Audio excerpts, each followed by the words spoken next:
আসসালামু আলাইকুম রহমতুল্লাহ বরকাত। আমন্ত্রণ জানাচ্ছি কুইক বিডি চ্যানেলের সুপ্রিয় দর্শক। শুরু করছি নিয়মিত আয়োজন এপার বাংলা আর ওপার বাংলা নিয়ে যে বিতর্কিত সৃষ্টি হয়েছে ভারত বাংলাদেশ। ওপার বাংলার দাদামশাইরা কেমন আছেন? ভালো আছেন তো?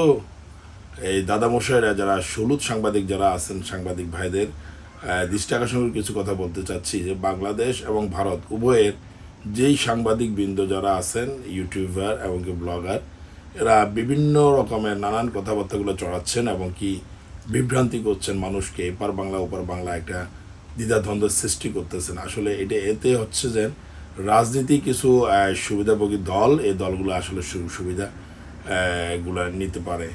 আমরা সচেতন মানুষ যারা আছে, আমাদের বাংলাদেশিরা আমরা ইন্ডিয়ার কখনো খারাপ চাইনি, চাবও না। কলকাতার কিছু সাংবাদিক আমরা সোশ্যাল মিডিয়াতে দেখেছি, কলকাতার কিছু সাংবাদিকবৃন্দ যারা কিছু ইউটিউবার, এরা মিথ্যা কথা, ফেক নিউজ ছড়াচ্ছে এবং আমাদের বাংলাকে নিয়ে, এবার বাংলাকে নিয়ে অনেক কথাবার্তাগুলো বলতেছেন এবং অনেক কথাবার্তা মিডিয়াতে উঠে আসতেছে। 4 দিনের ভিতরে নাকি আমরা কলকাতা দখল করে ফেলবো। আসলে সত্যি কথা, আমরা বাংলাদেশ স্বাধীন সার্বভৌমত্ব বাংলাদেশ, আমরা বাংলাদেশের যে একটুকরো জায়গা, যে স্বাধীন দেশ, এটাই আমরা গর্বিত জাতি। এই গর্বিত জাতি, আমাদের এই গর্বিত বাংলাদেশ নিয়ে আমরা সুখে থাকতে চাই, ভালো থাকতে চাই, সুন্দর থাকতে চাই। আমাদের আর কোনো দেশকে আমরা দখল করার কোনো সাধ্য নেই। আসলে সত্যিকার অর্থে যে কলকাতা একসময় যারা রাজনীতিবিদ, তারা অবশ্যই বুঝতে পারবেন যে একসময় যে কলকাতা, ওপার বাংলা, এই কলকাতা ছিল আমাদের আসলে বাংলার অঙ্গরাজ্য। আমরা বইতে পড়েছি, অনেক প্রবীণ লোকদের কাছ থেকেও শুনেছি আমরা, তখন তো আমাদের জন্মই হয় নাই। তো তখনই এই কলকাতা আমাদের বাংলা ছিল। বাংলা ঢাকা যেটা আছে, জাহাঙ্গীরনগর, ঢাকা, এটা আসলে সত্যি কথা আমাদের কোনো বড় কোনো শহর ছিল না। এই শহরে এটা আমরা দেশ স্বাধীনের পরে, অথবা এই কলকাতা যখন আমাদের থেকে ডিভাইডেড করে নিয়ে যাওয়ার পরে আমরা এই ঢাকাকে আমরা সৃষ্টি করা হয়েছে, এটা ঢাকা নতুন নাম দেওয়া হয়েছে। আসলে সত্যিকার অর্থে যে কলকাতাকে, ওপার বাংলাকে যে নিয়ে গেছে, আসলে ওপারে ওরা ভালো শান্তিতে নেই, আমরা অত বেশি ভালো নেই। ভালো না থাকার কারণ হচ্ছে যে যেসব সাংবাদিক যারা এই মিথ্যা কথা রটাচ্ছে এবং কি যারা যেসব ব্যক্তি যারা এই ভালো চায় না, দেশের উন্নতি চায় না, দেশকে ভালোর দিকে চায় না, তারা আসলে অবশ্যই এইসব কর্মকাণ্ডগুলো করে থাকেন। এতে রাজনীতিক যারা কিছু দল আছে, দলকে নিয়ে সুবিধা থাকেন। বিগত দিনের সরকারকে আসলে ভারত খুবই পছন্দ করতেন এবং ভারতের যে কিছু সুবিধা এবং কিছু কাজে ওরা সাকসেস এবং সফলতা অর্জন করতে পারতো, এমনকি কোনো সাউন্ড বিতর্ক আসতো না এই যে বিগত দিনের সরকারকে। এই জন্যই ভারত ভালো পেত। আসলে ভালো দেখার দৃষ্টির কারণ হচ্ছে যে এটাই, যে আসলে বিগত দিনের সরকার সবসময় ইন্ডিয়াকে সাপোর্টে রাখতো। আসলে আমাদের ভারত আর বাংলাদেশ দ্বিপাক্ষিক যদি আপনার কূটনৈতিক সম্পর্ক যদি না থাকে এবং দুই পক্ষের যদি আপনার এই দ্বিপাক্ষিক যদি সম্পর্ক যদি বিঘ্ন ঘটে, এতে বাংলাদেশ 20% যদিও ক্ষতিগ্রস্ত হয়, কিন্তু মনে রাখবেন ইন্ডিয়া কিন্তু ভারত এটা 80% ক্ষতিগ্রস্ত হবে। কারণ এই জন্যই যে ভারত বাংলাদেশ থেকে বেশি ক্ষতিগ্রস্ত হবে।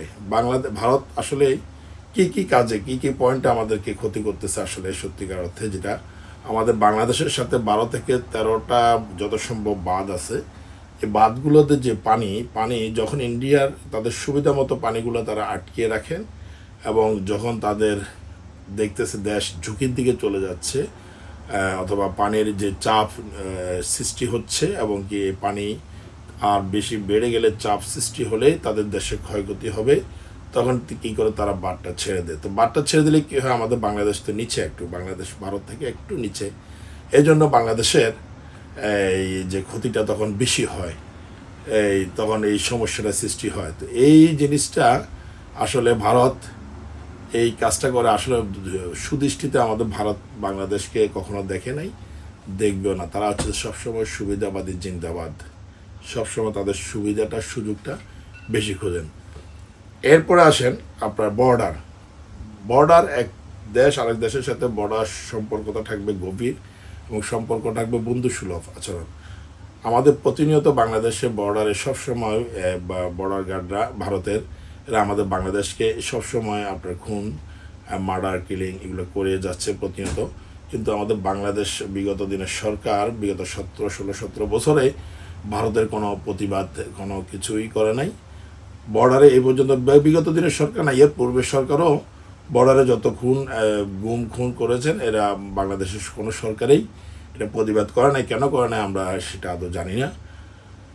তৃতীয়ত আসছেন আপনার যেই ভারতে যেই ভালো ভালো মেডিকেল আছে, ঠিক আছে, এইসব মেডিকেলে বাংলাদেশিরা যেসব হাসপাতালগুলো আছে, হাসপাতালে বাংলাদেশিরা যায়, এরা ট্রিটমেন্ট করে, চিকিৎসা করে, এরা বাংলাদেশে ভালো চিকিৎসা পায়, ঠিক আছে, সেটা ঠিক আছে, ভালো চিকিৎসা পায়। এই জন্য বাংলাদেশেরও এটা একটা সুদৃষ্টি আছে ওদের প্রতি, এই জন্য সবসময় সুচিকিৎসার জন্য যায় ওরা ওখানে। এই যাওয়াটা যদি বন্ধ হয়ে যায় তাহলে ভারত আর বিজনেসে অত বেশি লাভ সুবিধাজনক করতে পারবে না। আর দ্বিতীয় কথা হচ্ছে যে আপনার যে হোটেলগুলার বিজনেসও ভালো হবে না, সুবিধা করতে পারবে না। দ্বিতীয়ত আসুন, যে ইউরোপিয়ান ইউনিয়নদের কাছে আমাদের একটু চাপ পাওয়া আছে বাংলাদেশিদের, যে আমাদের ভিসা যদি নীতি করতে হয়, ভিসার জন্য আমরা বাংলাদেশের থেকে ভারতে যে অ্যাপ্লিকেশনটা করতে হয়, এটা আমরা বাংলাদেশিদের আবেদন, এটা গতকালকে মিডিয়াতে আসছে, আমরা পেয়েছি। যেটা ভিসার জন্য অ্যাপ্লাই করতে হলে এটা অন্য কোনো দেশে সরিয়ে নিতে হবে, না হয় বাংলাদেশে এটার ব্যবস্থা সরি শারীরিক অবস্থা বেশি ভালো না, সর্দি কাশি, এই জন্য গলার অবস্থা ভালো না। তারপরও আপনাদের ভালোবাসাটা আমরা চলে আসছি লাইভ করার জন্য। দ্বিতীয় কথা আসুন, যে আমাদের বাংলাদেশে যেই সংখ্যালঘু যেই হামলা অথবা সংখ্যালঘু যে সমস্যাটা, যেটা আসলে সংখ্যালঘু বলতে কি বোঝাচ্ছে আসলে আমরা ভালোভাবে আমরা অত বুঝিও না। যেটা সংখ্যালঘু হচ্ছে যেটা আপনার হিন্দু, খ্রিস্টান, বৌদ্ধ যারা আছে ওদের সাথে আমাদের আমাদের মুসলিম কান্ট্রি বাংলাদেশের সাথে এদের সাথে একটা সুসম্পর্কটা যেটা হচ্ছে, এই সুসম্পর্কটার মাঝে আমাদের বাংলাদেশে যেই মিথ্যা কথা যেগুলো মানে আপনার করছে, মিথ্যা সংবাদ প্রচার করেছে, যেটা মিডিয়াতে এবং কি বিভিন্ন সোশ্যাল মিডিয়াতে এবং কি দেশের বাইরে বিভিন্ন দেশে, আমাদের বাংলাদেশে আমরা কখনো পূর্বে দেখি নাই যে হিন্দুদের সাথে বাঙালির সাথে মানে মুসলিমদের সাথে অথবা বৌদ্ধদের সাথে, বৌদ্ধ তো খুবই কম, খ্রিস্টান খুবই কম, এদের সাথে মানে মুসলিমদের সাথে কোনো রকম দ্বিধাদ্বন্দ্ব হয়েছে আমার জানা নেই, আমাদের কখনো দেখি নেই আমরা। যে এই যে মিথ্যা এগুলা বিভিন্ন মিথ্যা হলুদ সাংবাদিক না কি সাংবাদিক বলে এরা মিথ্যা কথা এখান থেকে প্রচার করে, ওপার বাংলায় এই আরেক মিথ্যা সাংবাদিকরা এই মিথ্যা সংবাদ থেকে নিয়ে আবার মিথ্যা সংবাদ প্রচার করে। এতে কি হয়, রাজনৈতিক কিছু সমস্যা, কিছু রাজনৈতিক দল, এ দলেরা একটু সুবিধা ভোগ করে, এটা করে যেন বর্তমান যে সরকার, অন্তর্বর্তীকালীন সরকার এসছে, তাদের ব্যর্থতা কিছু প্রমাণ করার জন্য, ব্যর্থতাকে দেখানোর জন্য এরা এইসব সাংবাদিকদের দিয়ে এই ধরনের অপপ্রচারে এগুলা লিপ্ত হয়। তো এটাতে আমাদের বাংলাদেশে যারা আছেন, বাংলাদেশে যারা সচেতন নাগরিক, তাদেরকে স্মরণ রাখতে হবে এবং কি আপনাদেরকে সবসময় সচেতন থাকতে হবে যে বাংলাদেশের সংখ্যালঘু সমস্যাটা কখনো না হয়। আমাদের বাংলাদেশে কখনো সংখ্যালঘু ছিল না, এই সমস্যাও ছিল না, নাই, এবং কি ভবিষ্যতে হবে না। আমাদের বাংলাদেশে বাঙালি যারা আছে, মুসলিম, হিন্দু, খ্রিস্টান, বৌদ্ধ, সবাই আমরা ভাই একসাথে আমরা মিলেমিশে চলি। আমাদেরকে নিয়ে মিথ্যা কথা সংবাদ প্রচার করবেন না, এপার ওপারে দ্বিধাদ্বন্দ্বটা সৃষ্টি করবেন না। সাংবাদিক ভাইদের প্রতি আমাদের অনুরোধ থাকবে এবং বিনীত অনুরোধ থাকবে যেন এই যে বাংলাদেশি এবং কি ইন্ডিয়া, ভারত, এদের দুই দেশের মধ্যে কোনো দ্বিধাদ্বন্দ্ব সৃষ্টি করবেন না। দলীয় কিছু স্বার্থ আদায়ের জন্য, কিছু টাকা পয়সা ইনকামের জন্য এই দ্বিধাদ্বন্দ্বটা আসলে বন্ধ করা উচিত। দেখুন, এক দেশের সাথে পাশাপাশি এক দেশের সাথে যদি ঝগড়া বিবাদ থাকে, কূটনৈতিক সম্পর্ক ভালো যদি না থাকে, ক্ষতিগ্রস্ত দুই দেশেরই, কম আর বেশ পার্সেন্টেজে বেশ হবে অত কম হবে, কিন্তু ক্ষতিগ্রস্ত কিন্তু দুই দেশেরই। যতটুকু সম্ভব আমরা আমাদের বাংলাদেশিদের সাথে ইন্ডিয়ার সাথে সুসম্পর্ক রাখা দরকার। আমাদের মধ্যে কোনো দ্বিধাদ্বন্দ্ব আমরা পার্শ্ববর্তী কান্ট্রির সাথে আমরা চাই না। হ্যাঁ, যদি ভারত যদি অন্য দৃষ্টিতে দেখে, যদি কোনো খারাপ কোনো দৃষ্টিতে যদি যায়, কোনো উদ্দেশ্য যদি খারাপ থাকে, তাহলে ভারতকে আমরা এক বিন্দুও ছাড় দেব না এবং কি কোনো রকম স্যাক্রিফাইস করা হবে না।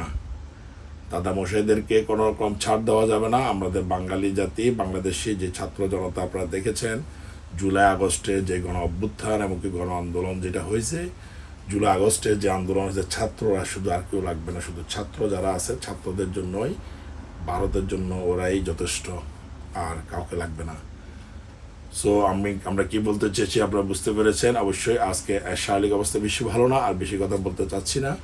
আমাদের বাংলাদেশকে কেউ কোনো রকম আক্রমণ করলে, বাংলাদেশের প্রতি কোনো রকম ক্ষতি কোনো কিছু চাইলে, বাংলাদেশের প্রতি কোনো রকম অবিচার অন্যায় কিছু করলে 71 যেরকম ছাড় দেওয়া হয় নাই, 2024 সালে যেরকম ছাড় দেওয়া হয় নাই, আগামীতে ভবিষ্যতে ছাড় দেওয়া হবে না।